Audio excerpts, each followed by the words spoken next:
ರಾಜಾದಾಯ ಕೋತಾದಿಂದಾಗಿ ಸಂಬಳ ನೀಡಲು ಕಷ್ಟವಾಗುತ್ತಿದೆ ಎಂದು ಹೇಳುವ ಮುಖ್ಯಮಂತ್ರಿಗಳು 72ನೇ ಭುವನ ಸುಂದರಿ ಸ್ಪರ್ಧೆಗೆ 200 ಕೋಟಿ ವ್ಯಯಿಸಲು ಹೊರಟಿರುವುದು ಖಂಡನೀಯ ಎಂದು ಬಿಆರ್ಎಸ್ ಪ್ರತಿಭಟನೆ ನಡೆಸಿತು. ಗ್ಯಾರಂಟಿ ಕಾರಣಕ್ಕೂ ಹಣ ಕಡಿಮೆಯಾಗಿದೆ ಎಂದು ಮುಖ್ಯಮಂತ್ರಿ ಹೇಳಿದ್ದಾರೆ.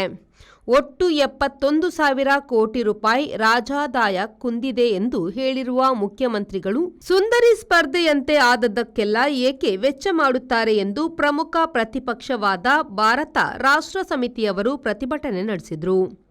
ರೈತರ ಸಮಸ್ಯೆ ಇರುವುದನ್ನು ಬಜೆಟ್ ವೇಳೆಯೇ ಹೇಳಿರುವ ಮುಖ್ಯಮಂತ್ರಿ ರೇವಂತ್ ರೆಡ್ಡಿಯವರು ರೈತರಿಗೆ ಚಿಲ್ಲರೆ ಹಣ ತೆಗೆದಿರಿಸಿದ್ದಾರೆ.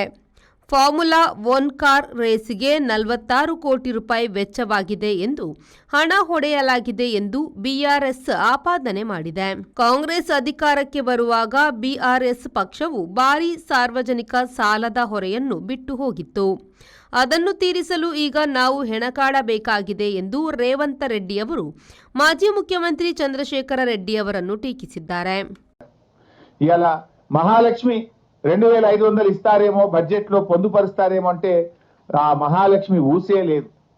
2500 రూపాయల సంగతి దేవుడెరుగు కానీ 250 కోట్లతో అందాల పోటీలకు మాత్రం డబ్బులు పెట్టిండు Revanth Reddy.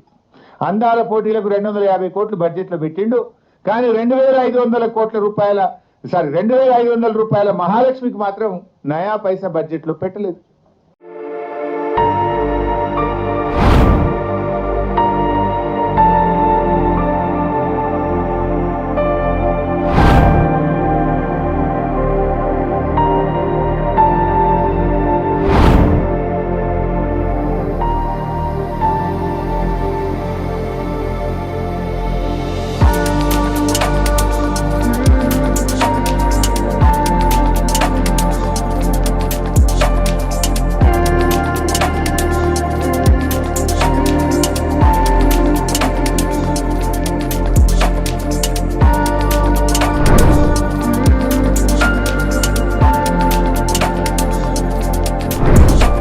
Our balcony garden, Vertex Trade, Kadri Kamla Road, Mangalore. Call 8197 104 042 or 7899 282 403.